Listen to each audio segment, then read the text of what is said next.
untuk melihat the unforeseen katastrofi, the unforeseen misfortune.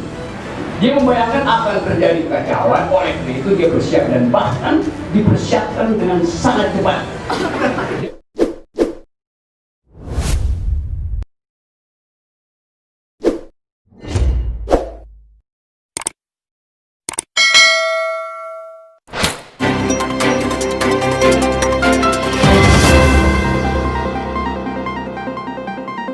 Audio Jungle. Ibu sekalian, karena Bung Rocky harus ke Polda, makanya tadi saya cuma panggil aja. Kalau Bung Daniel kan juru bicara, oh ya saya harus disclaimer dulu.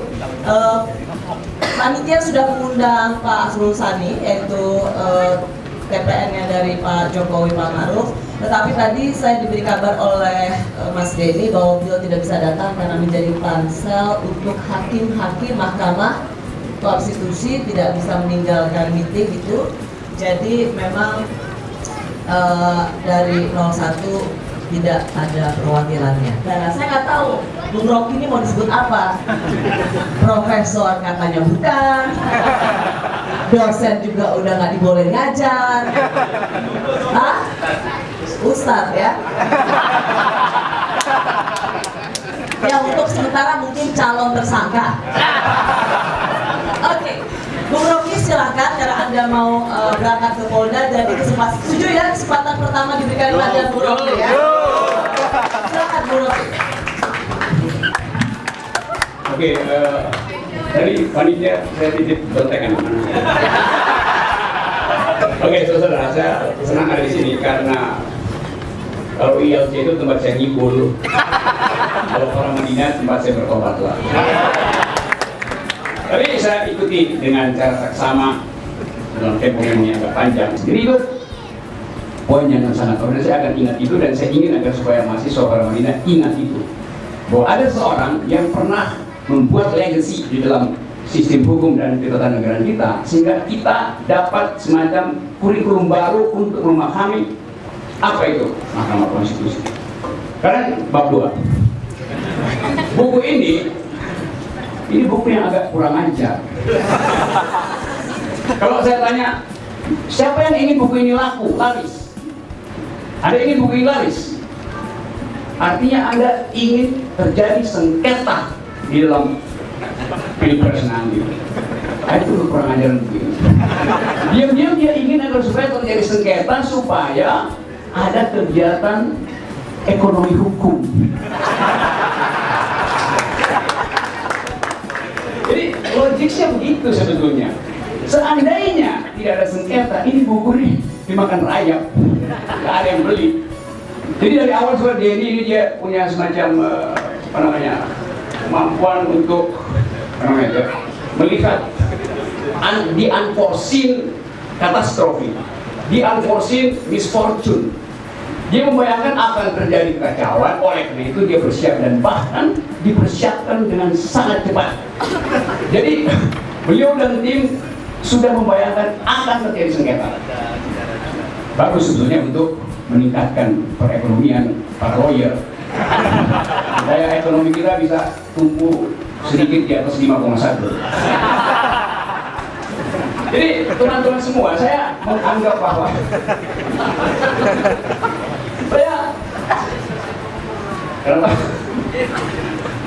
saya mau terangkan hubungan antara demokrasi dan Mahkamah Konstitusi. Semakin banyak undang-undang yang di judicial review kan, itu bertanda produk legislator itu buruk. Jadi jangan bangga, misalnya saya sering baca koran, begitu LSM masuk ke judicial review, anggota dulu akan bagus kan? Kan memang prosedur, kalau nggak salah bawa ke Mahkamah Konstitusi. Loh, itu justru pertanda produk Anda cacat, KW, sehingga dipersoalkan. Sama seperti saya bikin kemasan makanan rumah tangga, baru 2 hari lembaga konsumen bilang itu cacat. Jadi kalau DPR-nya bermutu, dia berupaya supaya hasil legislasinya tidak tiba di meja ketua Mahkamah Konstitusi. Itu etikanya.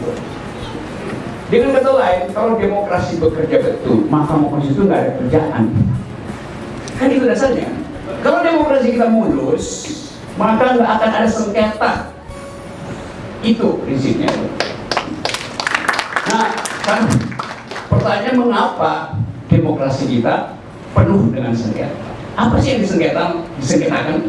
Bukan sekedar jumlah suara yang selisih tadi.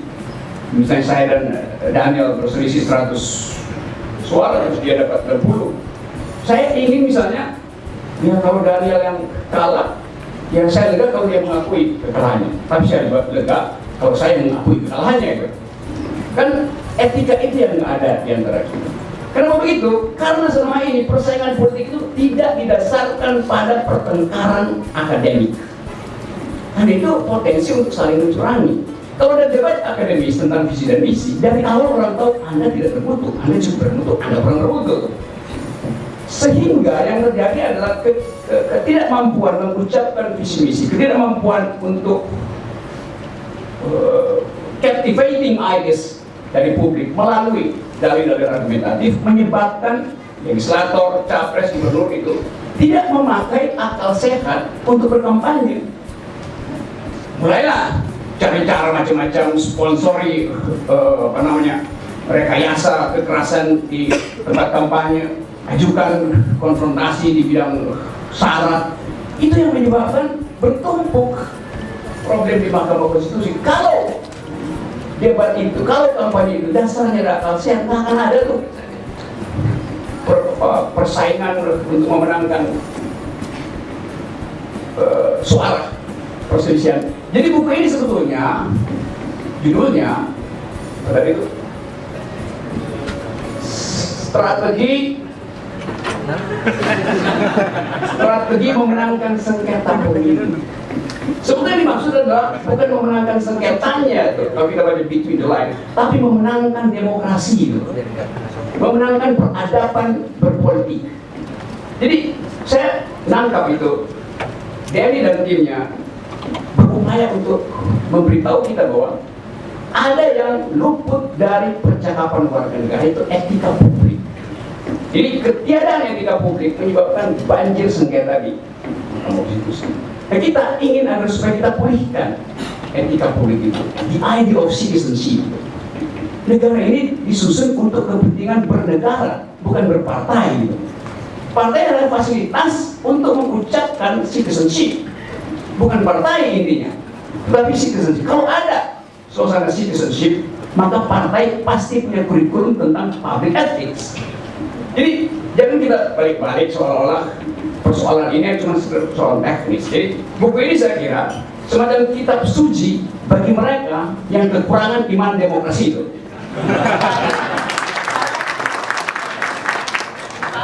Dan fungsinya memang fiksi.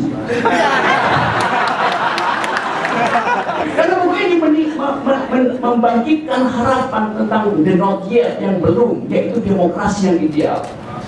Dan semua kitab suci berfungsi dengan cara yang sama. Oh, saya berani ngomong di sini karena nggak mungkin berani, karena banyak profesor hukum di sini.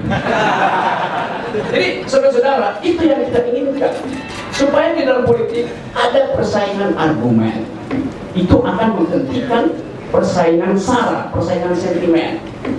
Nah, sekarang kita di sini, setiap partai berlomba untuk menyatakan diri kami NKRI harga mati, kami Pancasila segala macam, dan itu bikin bising politik nasional. Kalau Anda bilang slogannya misalnya, kami Pancasila, apakah itu slogan toleransi? Bukan, itu slogan arogansi.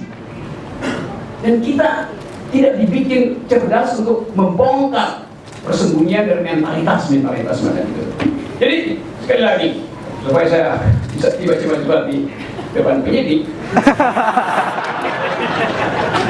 saya hanya mau memberitahu bahwa negara ini pernah disusun oleh founding person kita dengan kekuatan argumen, membaca semua literatur, berdebat di atas meja, tapi pulang sama-sama karaoke yang sama, restoran yang sama. Kita ingin kehangatan berwarga negara itu dihadirkan di sini.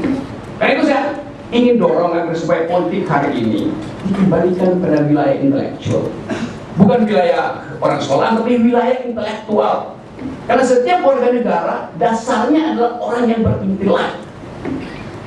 Mau pendidikan SD, SMP, tapi dia peduli tentang asas kesetaraan pendapat.